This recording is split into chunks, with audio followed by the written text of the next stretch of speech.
اکثر لوگوں کا ایک سوال آتا ہے کہ کیا اللہ واقع تہجد سے معجزے کرتا ہے، اور ہم یہ کیسے جان سکتے ہیں کہ اللہ تعالی ہماری تہجد کی مانگی دعاؤں پر راضی ہے یا نہیں؟ ایسی کون سی نشانی ہے؟ تو سنو، اللہ تعالی خود فرماتا ہے کہ بھلا کون ہے جو بے قراری کی التجا کو قبول کرتا ہے، اور کون اس کی تکلیف کو دور کر دیتا ہے، اور بھلا کون ہے جو ہواؤں کو اپنی رحمت کے آگے خوشخبریاں بنا کر بھیجتا ہے؟ یہ سب اللہ ہی تو کرتا ہے، تو اللہ کے سوا کیا کوئی اور معبود بھی ہے؟ تمہارا ہرگز نہیں، مگر تم کم غور کرتے ہو۔ یاد رکھو کہ خدا کی خدائی کا کارخانہ تو اتنا وسیع و عظیم ہے کہ اس کی ساری وسطیوں کا تصور تم کبھی جان نہیں سکتے۔ دیکھو، اگر آج تمہاری زندگی میں کچھ ایسا ہو رہا ہے جو تمہیں تکلیف میں ڈالے ہوئے ہے، اور کسی من پسند چیز کا نہ ملنا تمہاری بے چینی رکھتا ہے، اور تمہارا دل شدت سے کسی معجزے کی تلاش میں رہتا ہے، تو یاد کرو وہ واقعہ جب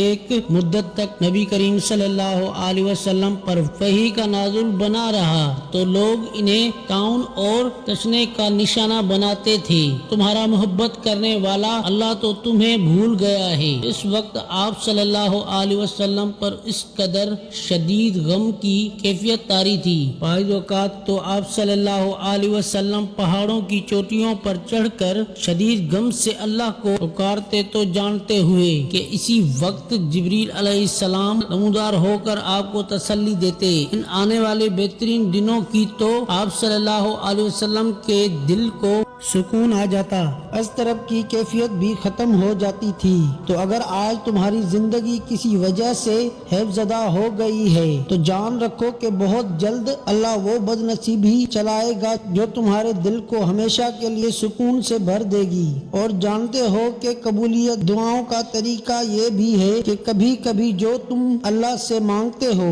وہ صرف ایک قطرہ ہوتا ہے، یعنی ایک چھوٹی سی چیز جسے تم مانگتے ہو، جبکہ کچھ وقت میں ہی اللہ تعالیٰ تمہارے نصیب میں کوئی خاص چیز کو بڑی حجات تمہارا مقدر کرنے والا ہوتا ہے، مگر تم سمجھ نہیں پاتے۔ قرآن خود کہتا ہے کہ واقع یہ ہے کہ تمہارا رب غیر محسوس تدبیروں سے اپنی مشیت پوری کرتا ہے، اور بے شک وہ علیم بھی ہے اور حکیم بھی ہے۔ اور اگر تم یہ چاہتے ہو کہ اللہ تعالیٰ تمہاری تہجد میں مانگی دعاؤں کو قبول کر لے تو اس سے پہلے ان دو چیزوں کو ضرور جان لو۔ یاد رکھو، اللہ نے تمہارے بارے میں جو مشاہد فرمائے ہیں وہ دراصل یہ ہے کہ تمہیں انتخاب اور اختیار کی آزادی بخشی جائے، اور اپنی پسند کے مطابق رہو، پھر چلتے رہنے کی قدرت دی جائے، تاکہ جو دو راستے تمہارے سامنے ان میں جن راہ کو بھی تم اپنے لیے پسند کرو اس پر چل سکو، تاکہ ہر ایک جو کچھ بھی پائے اپنی کوشش کے نتیجے میں ہی پائے۔ اللہ تعالیٰ خود فرماتا ہے کہ اللہ سے بڑا تمہارا کوئی خیر خواہ نہیں، وہ تو تمہاری بھلائی چاہتا ہے، اور یہ اس کی ہی مہربانی ہے کہ وہ تم کو اسی کاموں سے منع کر رہا ہے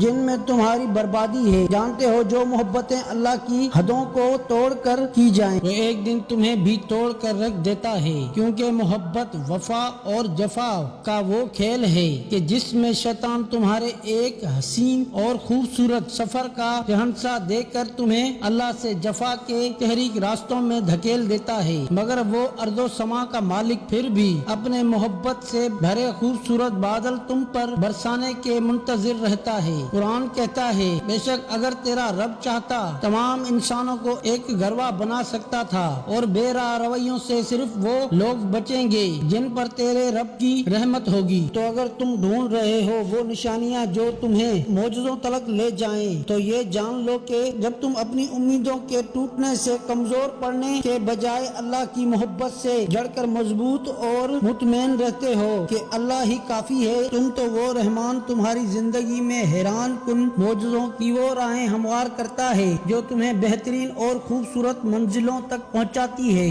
اور جانتے ہوئے کہ جب اللہ تمہاری تہجد میں مانگی دعاؤں پر راضی ہونے لگتا ہے، یہ خاص نشانیاں بھی ضرور ظاہر کرتا ہے کہ جب تم اپنے مقصد اور اپنی حدود میں تجاوز کچھ نہیں کرتے اور تمہارا یقین اور توکل ہم وقت اللہ ظاہر سے وابستہ رہتا ہے، تو جان رکھو کہ اللہ تمہاری محنت ضائع نہیں کرے گا، کیونکہ اللہ کی رحمت کا مستحق ہو جاتا ہے۔ وہ لوگ جو خود خیر کو لبیک کہنے والے ہوتے ہیں، جان لو کہ تمہارا یقین کی جڑیں جتنی گہری ہوں گی، تمہارے رب کی عطا اتنی ہی سمودار ہوگی۔ مطمئن ہو جاؤ، تمہارے سجدے اور تمہارے آنسو ان قریب تمہارے متلش نگاہوں کو وہ نظارے کروائے گا جن کی تم تمنا رکھتے ہو۔ بہت جلد وہ مہربان اپنی رحمت کے تمام اسباب بنا کر اپنی عطاؤں کے خزانے تمہارے قدموں میں ڈھیر کر دے گا، جو تمہاری زندگی کو خوبصورت رنگوں سے بھر دے گا انشاءاللہ۔ میری دعا ہے کہ اللہ آپ کو ادا و آباد رکھے، آمین۔ ویورز، ویڈیو اچھی لگی ہو تو ویڈیو کو لائک کر دیں اور کمنٹس میں اپنی رائے کا اظہار ضرور کریں۔ اللہ حافظ۔